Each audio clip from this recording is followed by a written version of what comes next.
గౌరవ సభ్యులారా, భారత్ లోక్సభ మీ అందరినీ హృదయపూర్వకంగా స్వాగతిస్తుంది. ఈ ఘన వేదికలో మనం దేశ ప్రజల సంకల్పాలను ప్రతిబింబించే విధంగా పార్లమెంట్ సభ్యులుగా మనమంతా జవాబుదారులం.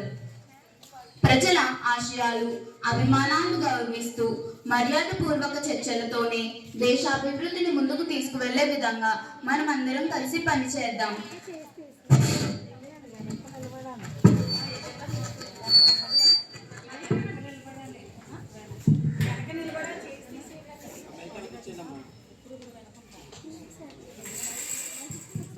సమన్వయంతో నియమాలు పాటిస్తూ పార్లమెంట్ సమర్థించే విధంగా పనిచేయాలని కోరుకుంటున్నాను.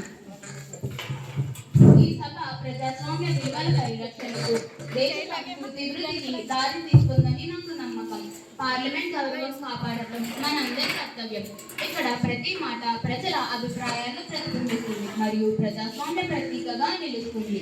అందరితో సహకరించడానికి మర్యాద చూపిస్తూ సమగ్ర చర్చల ద్వారా దేశాభివృద్ధిని ముందుకు తీసుకువెళ్లే విధంగా మనం అందరం కలిసి పనిచేద్దాం. ముందుగా ప్రధానమంత్రి వర్యులను మాట్లాడవలసిందిగా కోరుచున్నాను. అధ్యక్ష, సభలో సమావేశమైన సభ్యులకు, నూతనంగా ఎన్నికైన సభ్యులకు హృదయపూర్వక స్వాగతం.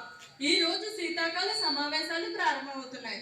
భారతదేశానికి స్వాతంత్రం వచ్చి 2047 నాటికి 100 సంవత్సరాలు పూర్తవుతున్న సందర్భంగా వికసిత్ భారత్ 2047 పేరుతో అనేక కార్యక్రమాలు చేపడుతున్నాం. అధ్యక్ష, భారతదేశ ప్రజాప్రతినిధులు మీరు నిర్వహించే బాధ్యత ఎంతో గొప్పది.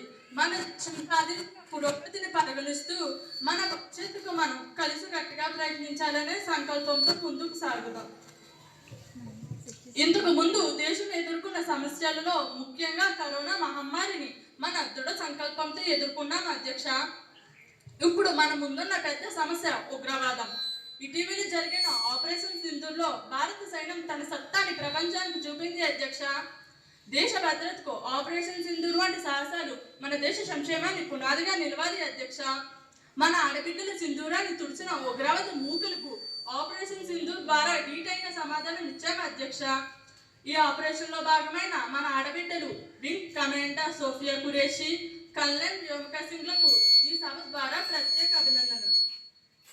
ఈ ఆపరేషన్ లో భాగమైన ఆర్మీ సిబ్బందిని కూడా ప్రత్యేకంగా అభినందిస్తున్నాను. అధ్యక్ష, ఉగ్రవాదంపై ఉక్కు పాదం మోపి విజయోత్సవ సంబరాలు చేసుకున్నాము. అధ్యక్ష, ఇది మన దేశ పౌరులందరూ గర్వించదగిన విషయం. అధ్యక్ష, ప్రియమైన సభ్యులారా, సాంకేతిక విప్లవంలో మార్గదర్శకులం అవుతున్నాం. ఏఐ దేశ అభివృద్ధి ప్రణాళికలో ముఖ్యమైన పాత్ర పోషిస్తుంది.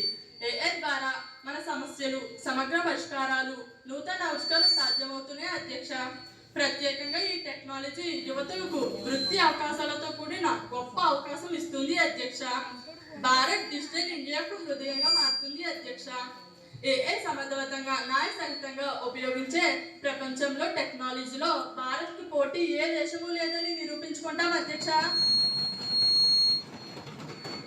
అధ్యక్ష, మా ప్రభుత్వం GST 2.0 ప్రవేశపెట్టింది. అధ్యక్ష, ఒకే దేశము ఒకే పన్ను అనే విధంగా ఈ సంస్కరణకు దేశ అభివృద్ధి ప్రణాళికలో ముఖ్యంగా గతంలో 4-5 రకాలుగా ఉన్న పన్ను విధానాలు నేడు 5%, 18% అనే ప్రధానమైన 2 స్లాబులుగా ఇవ్వబడ్డాయి. అధ్యక్ష, అధిక విలాసవంతమైన వస్తువులకు, నిషేధిక వస్తువులకు 40% విధించడం వల్ల నిత్యావసర ధరలు తగ్గి సామాన్యులకు, వ్యాపార